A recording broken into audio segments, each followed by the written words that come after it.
ó lẹ́tíkẹ́ ẹ̀yin èèyàn mi ẹ má bínú sí mi o ẹ gbà mí bẹ bá ṣe rí mi ṣe ti gbọ́ ẹ má bínú àsínlé ìrìn àjò kó lè dá gbogbo ẹ̀ káàkiri náà láàrin ẹ dẹ̀ mọ̀ wípé téèyàn ò bá ti sí ní comfort zone ẹ̀ so ó ti di dandan àwọn kùdìẹ̀kudiẹ máa wà ẹ bá mi bí ẹ ti gbọ́ the most important thing ni pé ìwọ̀nba ṣóò tá a bá rí ṣe Ọlọ́run kò fi àlùbáríkà sí gbogbo wa a kú gbogbo rògbòdìyàn lọ́tún lósìn a kú gbogbo bó ṣe ń lọ lọ́tún lósìn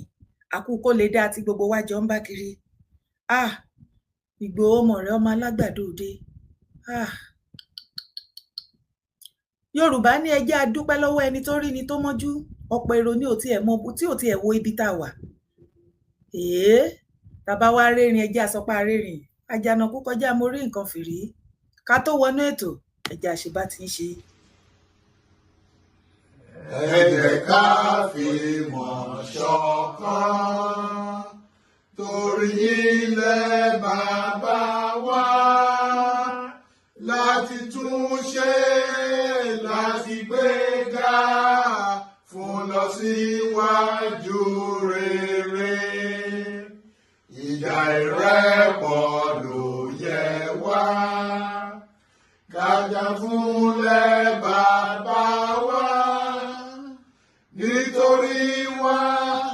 torí ọmọ wa nítorí ọjọ́ ọ̀la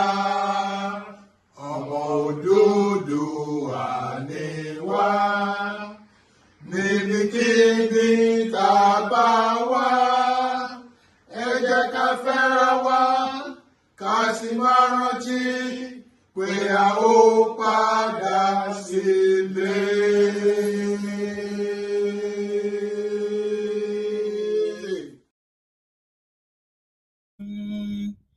Ǹjẹ́ ẹ mọ̀ wípé ibi ọ̀rọ̀ national anthem àwọn ọmọ Yorùbá ni mo ti máa bẹ̀rẹ̀ ètò tálẹ̀ yìí. Ó ṣe ní láàánú wípé láti iye ọ̀pọ̀lọpọ̀ ọdún ní inú Yorùbá nation tá a ti polongo national anthem Yorùbá ọmọ gbogbo ilẹ̀ kóòtù ajíire ìṣẹ́ wa fúnlẹ̀ wa fún orílẹ̀ ibi wa kágbéga kágbéga kágbéga fàyè rí àti bẹ́ẹ̀ bẹ́ẹ̀ lọ. Ǹjẹ́ ẹ mọ̀ wípé ọ̀pọ̀lọpọ̀ àwọn ọmọ Yorùbá ni ò ní àìdíà pé ọmọ àwa ìran ọmọ kóòtù ọmọ Yorùbá a ní national anthem.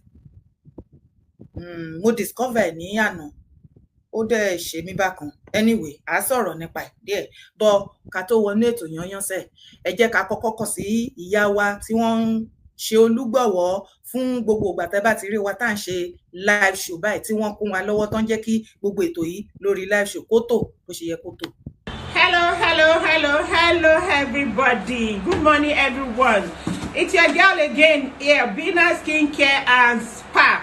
Yes guys, quick one. I want to introduce all our soaps to you. Yes, here at Bina Skincare and Spa we have so many bathing soap. So many. When I say many, there are many. From the anti-aging soap to the lightening soap to the whitening soap to the exfoliating soap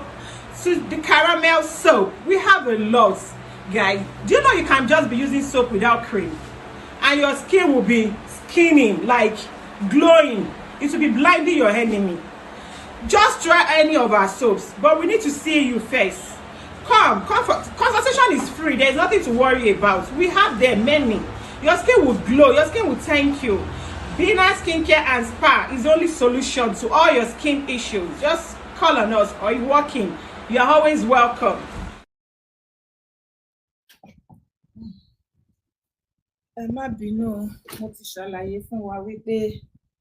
gbogbo ẹ máa wọnú ara wọn ni, just bear with me, right? I am not in my comfort zone. So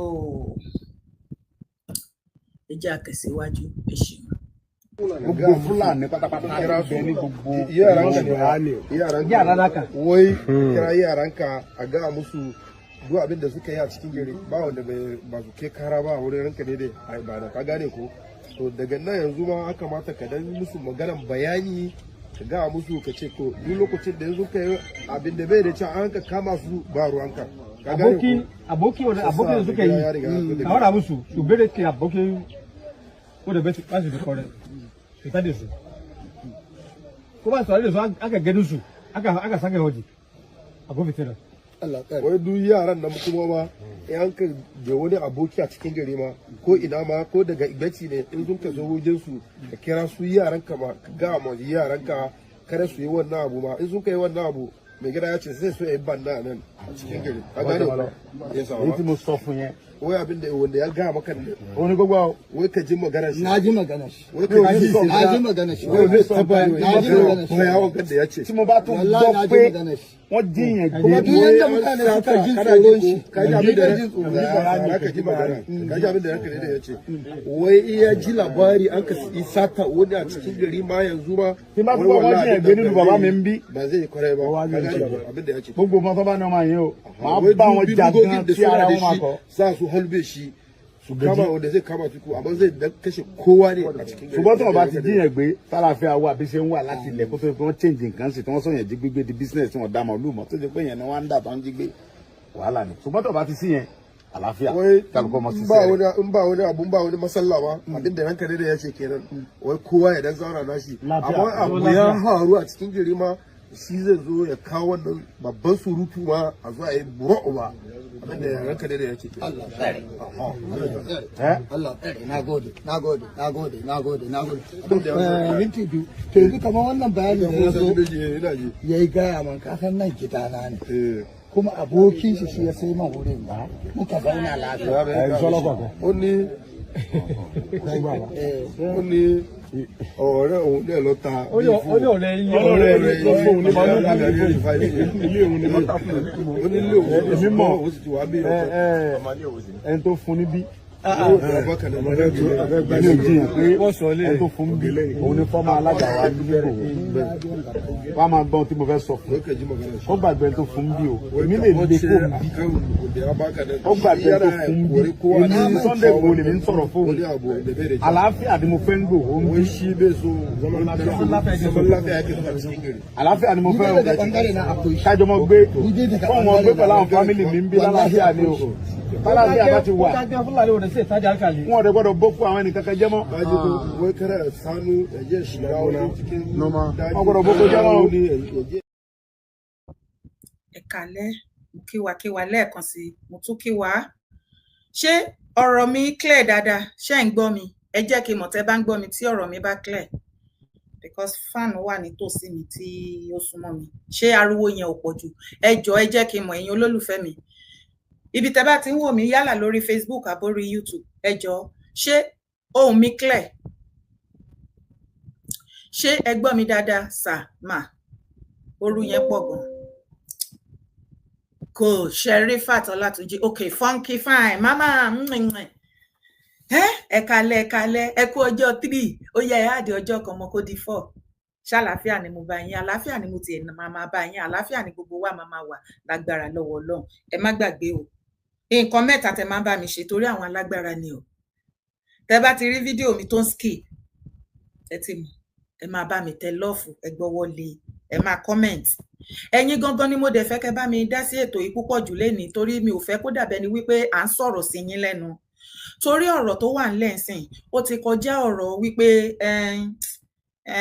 ọ̀rọ̀ Yorùbá nation ọ̀rọ̀ ẹ̀mí wa náà ni ọ̀rọ̀ Yorùbá nation ó kó gbogbo ẹ̀ papọ̀ tẹ́ bá wo gbogbo bí ọ̀rọ̀ yẹn ṣe ń lọ ní ìgbà tí Yorùbá nation ń lọ lálálá Rótìmí Ìdàpọ̀ ẹ ṣé gan ni ẹ kalẹ́ ẹ rí i pé ọ̀rọ̀ Yorùbá nation movement ó kó gbogbo everything ẹ̀bọ̀ Yorùbá papọ̀ but ní ìgbà tí àwọn ilẹ̀ Yorùbá àtàwọn àgbààgbà sọ wípé ká sì ní sùúrù kò tí ì tó àti pé ọ̀nà oríṣiríṣi ló wà kò sí wàhálà a lè fọ́ọ̀sì yín ṣùgbọ́n security ètò ààbò tó péye ó ṣe pàtàkì fún ìwọ àti èmi bí ìwọ àti èmi ọ̀pọ̀lọpọ̀ á bá wà labroad ó lẹ́bí ó lára nílé bó ò tiẹ̀ jẹ́ pé fámílì ẹ̀ ló kàn ẹ worú àwọn èèyàn wa tọ́kọ́ lọ ní Ògbómọ̀ṣọ́ ta lẹni náà tó máa ní kò kan òun ta ni ò feel bad tó bá wá rí bẹ́ẹ̀ ẹ̀yin àti èmi lájọ máa ṣètò yìí lálẹ́ ẹ máa bá mi pè wọlé gan ni bóyá irọ́ ni Ìgbòho ń pa bóyá òótọ́ ni wọ́n ní fẹnu wúgẹ́ẹ̀tì ni torí ìdí tí mo ṣe ní láti ṣe fídíò yìí ni wípé tí èèyàn bá ń gbìyànjú nǹkan láyé èmi náà experience the same thing mo dẹ̀ mọ ibi tó ń bà lára mi téèyàn bá experience nǹkan tó bá ń gbé ìgbìyànjú ẹ̀ tó ń làmìlaka lórí nǹkan ṣùgbọ́n tí àwọn kan tán kóra wọn jọ tán fọwọ́sowọ́pọ̀ lórí ibi lórí ìgbìyànjú ẹ̀ tó jẹ́ pé bó ṣe ń gbé náà gbé wálẹ̀ kò sí bó ṣe lè strong tó a fẹ́ sun ẹ̀ ń bì kan ẹ kálẹ́ o.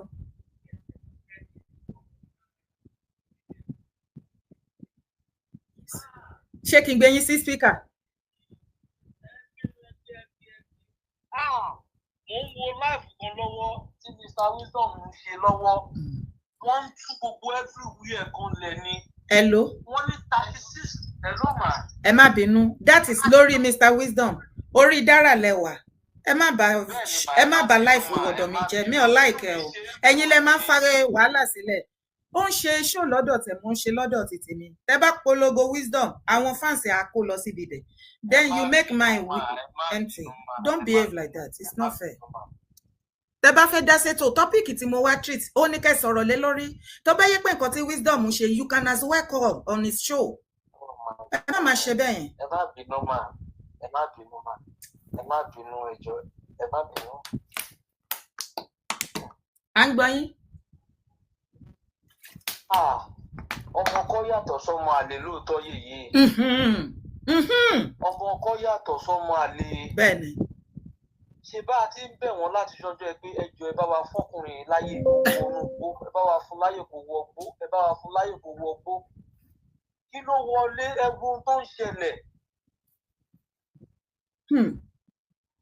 Ìgbòho rìnrìn kan sì wọ́n ní 36 kìlómítà sí Major Road ní 36 kìlómítà.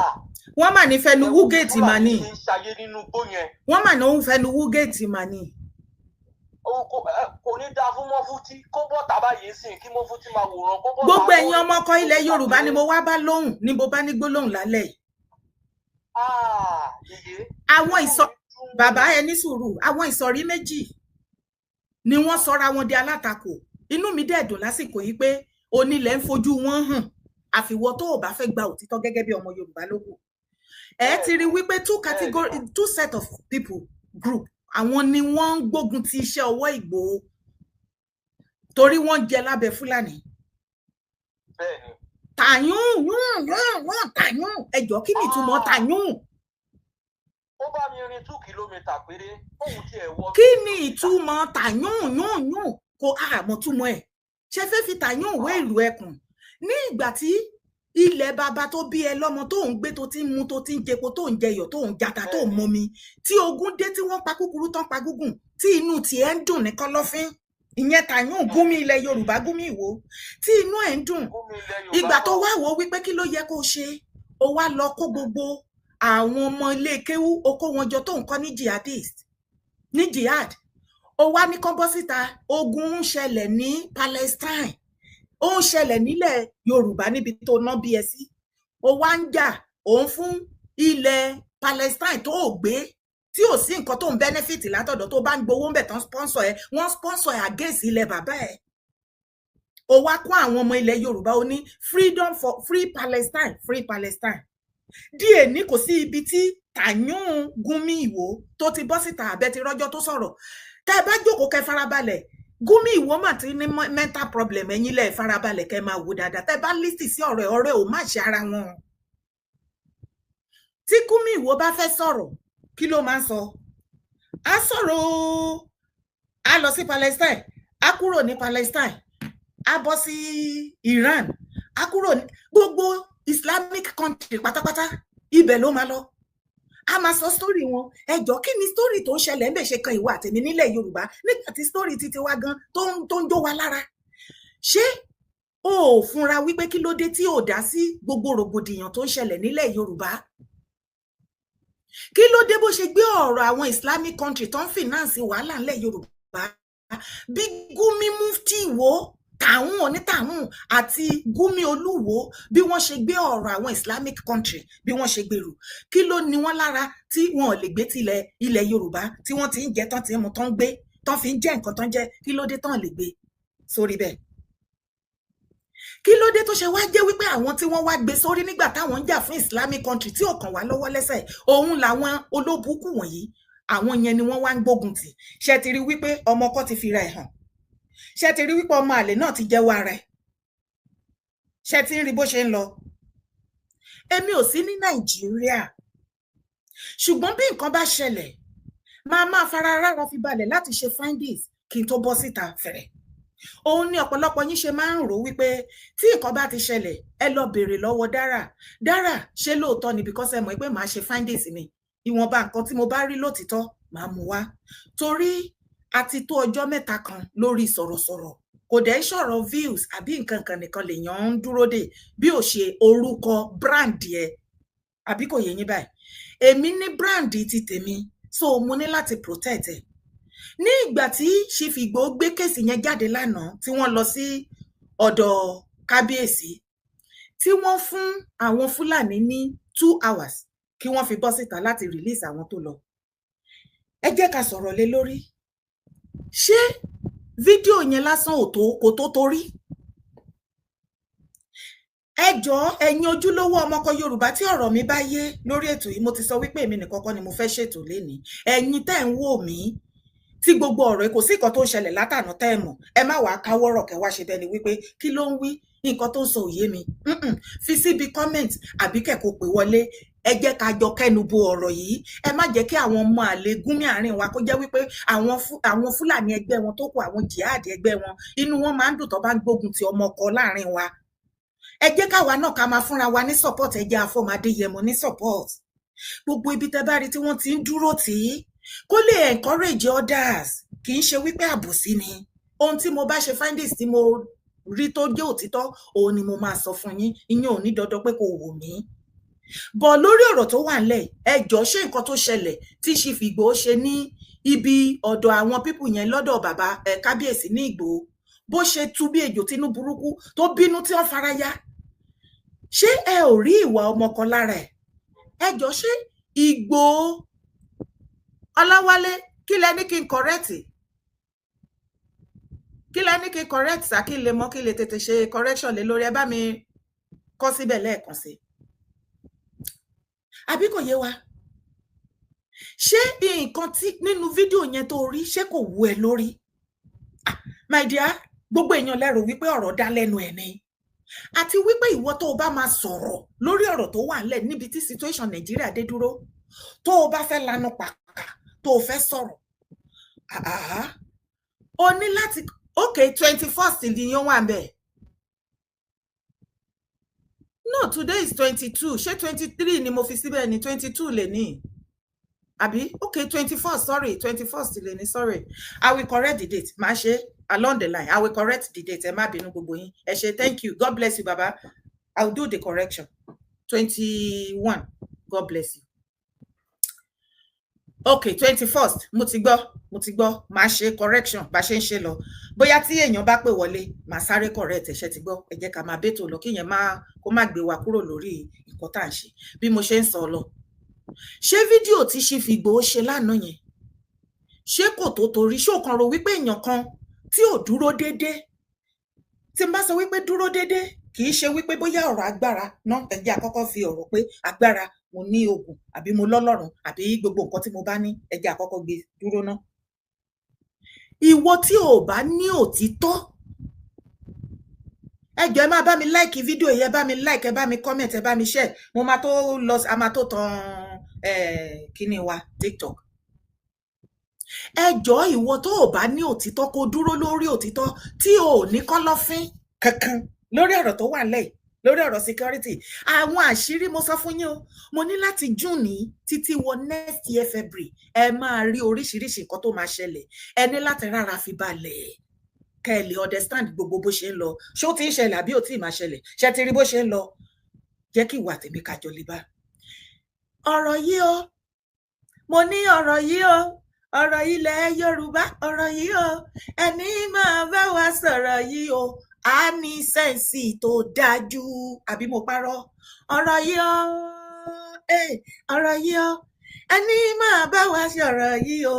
a ní sẹ́ǹsì tó mórí pé orí ẹni yẹn á pé ajẹ́ni tí ò tí ì yàgbẹ́ sága tí ò yàgbẹ́ sára ajẹ́ni tí ò tí ì fi olè jẹkújẹ àti ìwà òfò àtàdánù tí ò tí ì dẹni ẹ̀kọ́ níwájú Ọlọ́run àti tènìyàn tí ò tí ì dẹni ègbé tí ò tí ì dẹni ìgbàgbé ní inú ilẹ̀ Yorùbá láàrin àwa ọmọ kóòtù ajẹ́ni tára ẹ̀ mọ́ ajẹ́ni tó ní ìfẹ́ ìran Yorùbá tí ò ṣe wípé ó gọ sẹ́yìn kankan bí mo ṣe máa ń sọ fún wa kéèyàn sábà ẹjọ́ bí mo ṣe sápamọ́ báyìí kí n máa sọ pé mo ti sápamọ́ ṣé rí mi ṣé kò ṣe kedere lẹ̀ ń wò mí kéèyàn kan wá sọ pé ò sá sẹ́yìn kankan kó máa sọ pé ṣán rí òun ṣé ẹ̀ rí mi èèyàn tó ara ẹ̀ mọ́ dáadáa ẹ kálẹ́ bàbá ẹja gbé kọlẹ̀.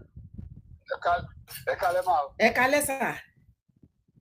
ẹ kó àtàrọ máa. àwa nìyẹn. ẹ dẹ̀ ṣe gbogbo gbà. àwa nìyẹn o bàbá àkùṣẹ́ lọ́tún ló sìn gbogbo wa ǹjẹ́ ọmọ ọkọ ní ọmọ Ìgbòho ṣé ọmọ ọkọ ní Ìgbòho ọmọ yín àbí ọmọ àlè ṣókàn ń jánu nítorí àwọn ọmọ Gani Adams wọ́n ní fẹnu wúgẹẹtì ni wọ́n ní kí gbogbo ọlọ́pàá Nàìjíríà kó lọ gbé kó wá gbé gbogbo àwa mídíà tá dúró tì í ẹjọ́ ẹ bá wa dá sọ̀rọ̀ yẹn kí ni Ìgbòho sọ tán ló fẹnu wúgẹẹtì ẹ bá wa dá sí ẹ ṣeun. ẹ ṣe ganan ẹ kó túṣe mọ̀ pé ìyá tó máa wà lẹ́ni tó jẹ́ ọmọ ọkọ àtọmọ àlè kò ń ṣe pé bá ṣẹ̀ṣẹ̀ dáfá lórí ẹ̀ natural phase ni kò yé so àwa ni mo fẹ́ ká jẹ́ ká support bàbá yẹn torí pé kò ń ṣe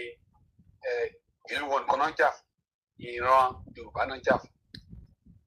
mi ò fẹ́ mọ̀ nǹkan tẹ́nibọ̀dì máa sọ but Yorùbá báwa Ìgbòho kò yé tí a lè mọ̀ pé 100% Yorùbá ni ẹ̀tọ́ sáà tó ń pa ṣẹ̀ṣẹ̀ ń wò pé ṣé òótọ́ ni ṣé Yorùbá ni àbí Yorùbá kọ́ pé gẹ́gẹ́ so nǹkan tí mo kàn fẹ́ sọ most ni ò jí pé ṣe rí àwọn èèyàn tó ń pè ní Fúlàní kò ń ṣe àwọn èèyàn tó yẹ kó sì máa lo 24 hours nílẹ̀ Yorùbá tá gbà wá ọmọ Yorùbá àjùláìt lọ́jọ́ tí èèyàn tó ń pè ní Fúlàní kò ń ṣe èèyàn tó máa lo 24 hours nílẹ̀ Yorùbá but ayé pé àwọn nǹkan tó yẹ kí Yorùbá gbà mọ́ra bá ń gbà mọ́ra òun ló kó àjọ ọmọ Yorùbá lè tẹ́ bá wo àwọn ìlú kọ àwọn tribe mi nílẹ̀ Yorùbá ẹ̀ àbí sọ́ọ̀rì nílẹ̀ Nàìjíríà wọn ò tó bẹ̀ láti lọ síbẹ̀ ní ìfẹ́ máa dárúkọ torí wọ́n pọ̀ lóṣìṣẹ́ àmọ́bítàn lè lọ ìfẹ́ máa tó bá wọn báyìí àbáwọn báyìí náà àwọn àdìgẹ́ ká dìde ká ja ìjà yẹn lájà tó kò sí gúdù Fúlàní kò sí gúdù ẹ̀ Fúlàní kan tí wọ́n fi sọ́dọ̀ wa ó ti wà ń bẹ̀ tipẹ́ kò sí gúdù Fúlàní tí ẹ̀ bá ti ń ṣe ọmọ ìyá kan ọmọ bàbá kan tó ń fẹ́ra wọn nínú bó ṣe ń fẹ́ra wọn ní Fúlàní àwọn tó bá kú wọn kà wọn kó èèyàn ṣé bàbá Ìgbòho ká gbìyànjú ká so mọ́ wọn àwọn tó lọ́wọ́ rán wọn ní ẹ̀kọ́ sí kó lọ́jà fún rẹ̀ kò lè sọ́tọ́ tó lè dá tó lè fi kọjá ẹ̀ ó ti tẹ níwájú ní wọn dá padà sẹ́yìn mọ́ òkèlè ká unite wọ́n bá sọ unite to fight for your freedom tá a bá ti unite a kàn máa pariwo náà ni Ọlọ́run á dẹ̀ fún wa ṣe ẹ ṣe ẹ kú tó wà tó láwọn ìlú tó wà pé. God bless you sir. Kọ́ọ̀lù yẹn ti já mọ́ra ẹ má bínú gbogbo ẹ̀yin tẹ́ ń pè ẹ pè wọlé o èní ilẹ̀ lètò ìní o ọmọ ọkọ yàtọ̀ sọ́mọ àlè bí mo ṣe ń ṣe àlàyé lọ fún yín ṣe rí ọ̀rọ̀ situation ibi tí ọ̀rọ̀ Nàìjíríà ẹjẹ́ aṣọ ti ilẹ̀ Yorùbá tó dé dúró ìwọ tó o bá fẹ́ dá sí ọ̀rọ̀ insecurity ilẹ̀ Yorùbá ara ẹ máa mọ́ gan ni ò ní àbàwọ́n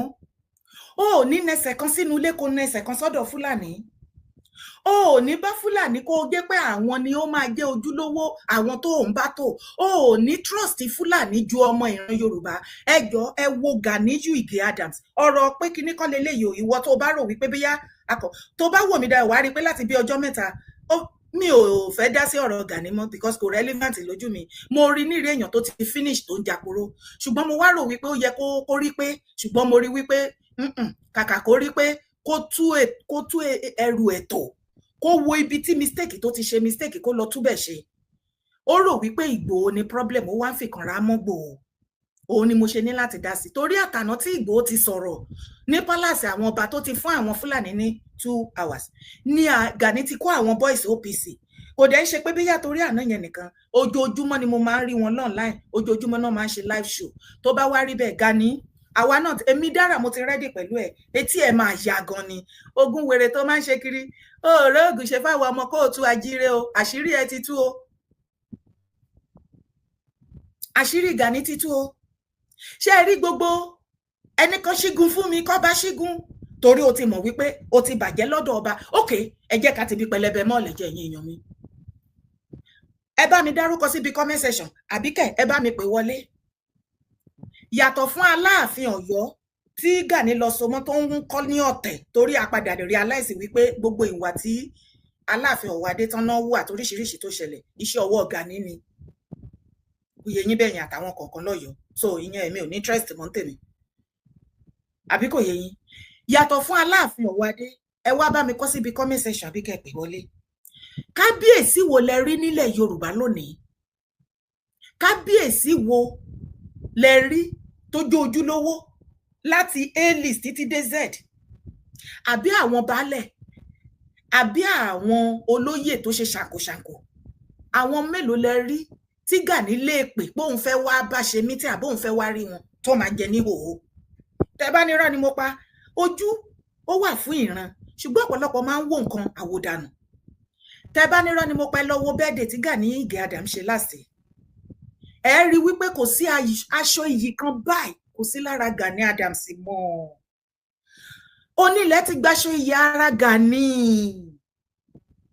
ẹ lọ tún fídíò yẹn wò wá bá mi kọ sí orí bí olóríire ọba mélòó lórí nínú birthday 56 tó celebrate tó gba hall jọ̀rànjọ̀ràn tó ṣoríṣiríṣi àwọn ọmọ OPC ẹnìkan ló kún bẹ́ẹ̀ tẹ́ ẹ bá rí ibi tó ti gé kéèkì tí wọ́n kó lẹ̀kẹ̀ sọ́rùn kágbádá funfun gbogbo oríṣiríṣi àwọn olóyè tó fi jẹ nínú pálásì Ààrẹ Ọ̀nà Kakanfò ẹ̀ òun lẹ rí tó kàkún sí lọ́rùn òun lẹ rí tó kó oríṣiríṣi sí lọ́rùn tí gbogbo wọn wú tán dé fìlà abetí ajá kò sí olóríire ojúlówó tí ò ń ṣe ọmọ OPC àbí tó jẹ oyè láti abẹ́ Gani tẹ́ ẹ rí níbi bẹ́ẹ̀dẹ̀ yẹn yàtọ̀ fún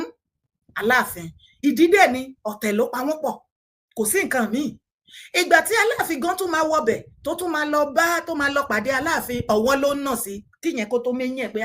kí ni àrífín bẹ́ẹ̀ bá tiẹ̀ ń ṣe rádaràda